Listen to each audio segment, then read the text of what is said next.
आज दिनांक 21 जून 2024 धम्मपद गाथा क्रमांक 17 देवदत्त के विषय में ये पार्ट 2 इसे आपको शेयर कर रहे हैं। इध तपति पेच तपति पापकारी उभयत्थ तपति पापं में कतंति तपति भियो तपतिं दुर्गतिं गतो। ये सद्धम्म का कर्म का कैसे महान सिद्धांत बलशाली है, वो कैसे काम करता है, ये हमें इस गाथा से जो तथागत बुद्ध ने बताया उसे हमें जानना है, समझना है। वैसे देवदत्त ये तथागत भगवान बुद्ध का चचेरा भाई था। वो 6 लोगों के साथ आनंद, भगु और ऐसे 6 लोगों के साथ वो प्रवज्जित हुआ। उनमें से जो 5 लोग थे वो तो अरहत बन चुके थे, लेकिन देवदत्त अरहत नहीं बना। देवदत्त अरहत बनने से वो दूर ही रहा।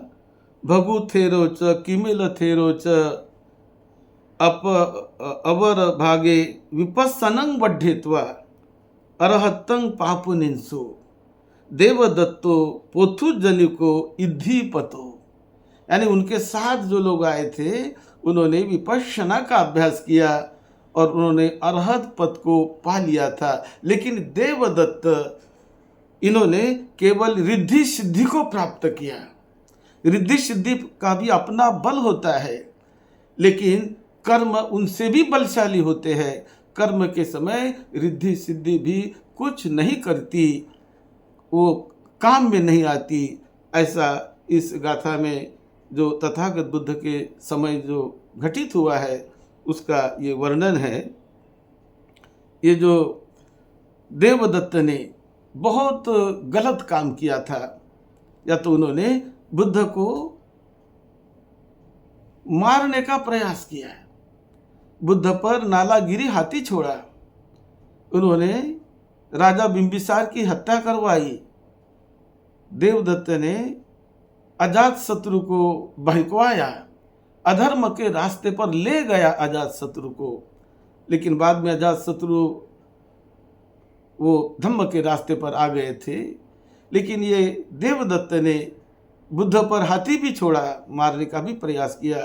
तो ऐसे बहुत गलत कर्म करने के कारण वो बहुत पछताता रहा। उन्होंने भिक्खु संघ के 2 टुकड़े किए।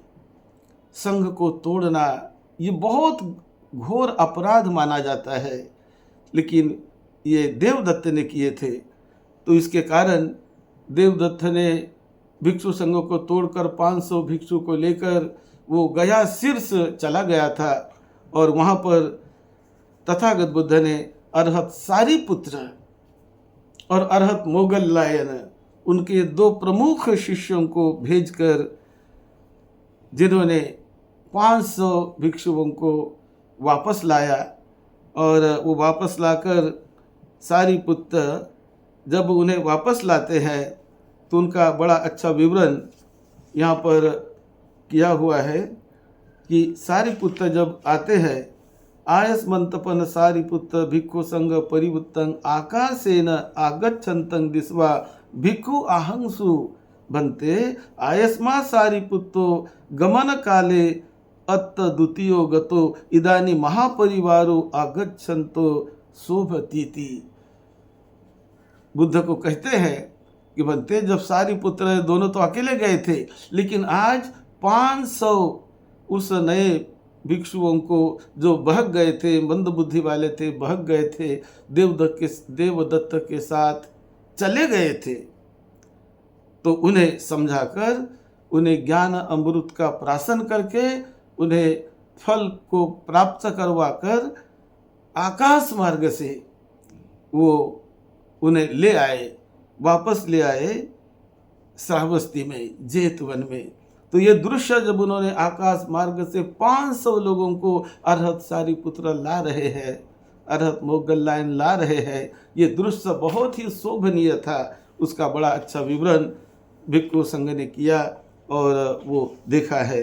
तो ये पुण्य का बल होता है। लेकिन देवदत्त ने जो बुरा काम किया, तो उसके बाद कुछ समय के बाद देवदत्त बीमार हो गया। देवदत्तोपि खो नव मासे गिलानो, 9 महीने तक वो बड़ा बीमार था, बेड रिडन हो गया, चल नहीं सकता था, उठ नहीं सकता था। और लेकिन वो अंत में कहने लगा, पश्चिम काले अहंग सत्थानंग दट्टू कामो तंग में दस्से थाती। वो कहने लगा कि मेरे हाथ से बहुत गलती हुई है, लेकिन मैं मेरे अंत समय में तथागत बुद्ध का दर्शन करना चाहता हूँ, मुझे वहाँ ले चलो, ले चलो। ऐसा वो अपने सपोर्ट करने वालों को, शिष्यों को कहने लगा। तो उन्होंने उनकी बात मान ली और उनके उस पलंग को उठाकर वो श्रावस्ती तक उन्होंने बुद्ध के दर्शन के लिए लाने का प्रयास किया। लेकिन बुद्ध कहते हैं, बुद्ध को सूचना दी गई कि वो आता है आपके दर्शन के लिए। बुद्ध ने कहा कि वो मेरा दर्शन अभी नहीं ले सकता, नहीं ले पाएगा। तो अभी वो आ रहा है, ऐसी सूचना भी बुद्ध को दी जा रही थी। लेकिन बुद्ध कहते थे कि नहीं, वो दर्शन नहीं ले पाएगा। तो किसी तरह श्रावस्ती के उस विहार तक, जेतवन विहार तक उनको लाया गया।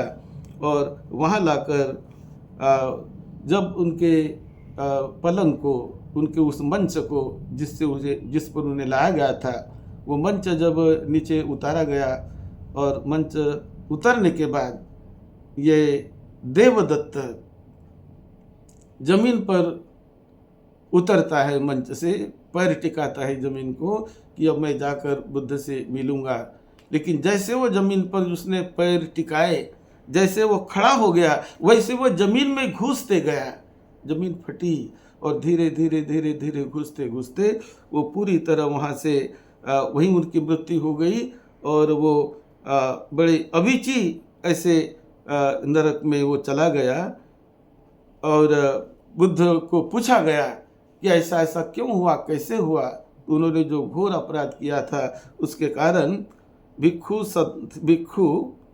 सत्थारंग पुच्छिंसु बुद्ध को भिक्षु संघ ने पूछा, इदानी बनते देवदत्तो कुहिंग निब्बत होती। बनते, अभी देवदत्त का कहाँ जन्म हुआ, क्या उसकी गति हो गई? तो बुद्ध कहते हैं, अविचि महानीरये भिक्षवेति, अविचि महानीरये, कि वो अविचि नाम के महा नरक लोक में, महान ऐसे दुख कष्ट देने वाले ऐसे लोक में आज वो उत्पन्न हो गया है। तो वो रिद्धि सिद्धि जानता था, लेकिन ये रिद्धि सिद्धि ये वक्त तक काम देती है, वो कोई बहुत बड़ी चीज नहीं होती है। रिद्धि सिद्धि तो कई हजारों भिक्षुओं को आती थी, रिद्धि सिद्धि बहुत सामान्य बात है। लेकिन अरहत को पाना, मुक्ति को पा लेना, ये बहुत ऊंची बात है। तो ये रिद्धि सिद्धि तो जानता था, लेकिन वो रिद्धि सिद्धि उनके काम में नहीं आई और उसे उसका जो परिणाम है भुगतना पड़ा।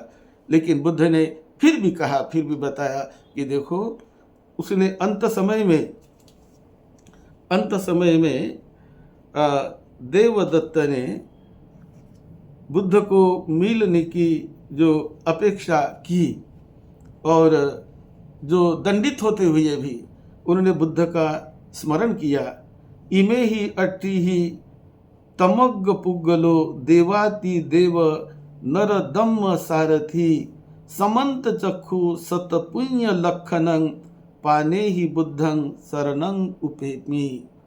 कि जब वो डूब रहा था पृथ्वी में, तो उस समय वो कहता है, बुद्ध की प्रशंसा करता है कि बुद्ध महान होते हैं, मेरे हाथ से बहुत गलती हुई, ऐसा मैंने नहीं करना चाहिए था। लेकिन मैं उन समंत चक्षु बुद्ध को, जो सत पुण्य लखन, 1000 लक्षणों से और वो पुण्य से परिवृत्त है, पुण्य से घेरे हुए है, पुण्यवान है, ऐसे उस तथागत बुद्ध को मैं प्राण से शरण जाता हूँ। बुद्धं शरणं गच्छामि, मैं बुद्ध को शरण जाता हूँ, ऐसा उन्होंने कहा और वो नरक में वो गिर गया। उसके बाद तथागत बुद्ध उसके बारे में कहते हैं, उसकी भिक्षु संघ ने पूछा कि आपने इन्हें क्यों दीक्षा दी? तो बुद्ध कहते हैं कि यदि दीक्षा नहीं देता तो उनका बहुत बड़ा एक अकल्याण करता, लोगों का बहुत लोगों का नुकसान कर पाता, तो सभी के साथ मैंने इनको दीक्षा दी थी। लेकिन आज तो ये अपने कर्म का फल भोग रहा है। लेकिन बुद्ध कहते हैं कि सो ही इति सत सहस कप मथ के अट्ठी सारो नाम पच्चेक बुद्ध भविष्यति। आज तो ये कर्म का फल भोग रहा है, लेकिन सत सहस 1000 कल्प के बाद ये तो तपते रहेगा, दुख में और संसार में घूमते रहेगा, लेकिन आखिरी ये 80 सारों प्रत्येक बुद्ध के नाम से ये बुद्ध बनेगा, पच्चेक बुद्ध बनेगा। 80 सारों नाम पच्चेक बुद्धो भविष्यति। तो ये बुद्ध ने कहा कि ये संसार रूपी चक्र में तो वो कर्म का फल भोगेगा ही, कि जो कर्म उसने किया उससे तो मुक्त होना, उसका फल उसे भुगतना ही पड़ेगा। लेकिन 1000 कल्प के बाद ये 80 सार नाम का पच्चेक बुद्ध बन जाएगा और इसका उद्धार होगा।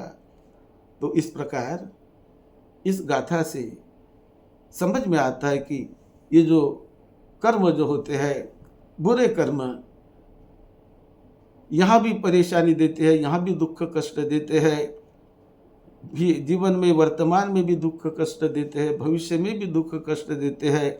और जब वो बुरे कर्म करने वाला सोचता है कि अरे मैंने कितने बुरे कर्म किया, जब पापं में कतंति तपति, जब वो विचार करता है कि कैसे मैंने गलत काम किए, जब विचार करता है तब भी उसे दुख होता है। भियो तपति, वो वर्तमान में परितप्त होता है, दुखी होता है, कष्टी होता है, और भविष्य में भी कष्टी होता है, और दुर्गति में दुर्गतिं गतो, भियो तपतिं दुर्गतिं गतो।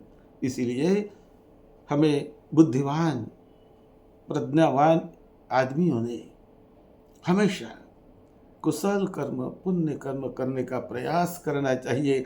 क्या मैं कुशल कर्म मेरे हाथों से कर सकता हूँ? क्या मैं भलाई कर सकता हूँ समाज की?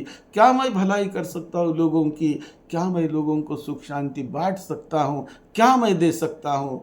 यही सोच प्रज्ञावान लोग, बुद्धिमान लोग करते हैं और अपने जीवन को सुगति में ले जाते हैं। आप सबका मंगल हो, सबको निरोगत्व मिले, सबको सुख शांति मिले। यही मंगल मैत्री के साथ सद्धम्म की सेवा में, आपकी सेवा में डॉक्टर भदंत राहुल बोधि महाथेरो। आप इस क्लिप को शेयर करिए, सब्सक्राइब करिए, अपने दोस्त मित्रों को भेजिए और धम्म के महान सहायक बन जाइए। आप सबका मंगल हो, सबको सुख शांति मिले। यही मंगल मैत्री आपको भेज रहे हैं। आप सबका मंगल हो। साधु साधु साधु।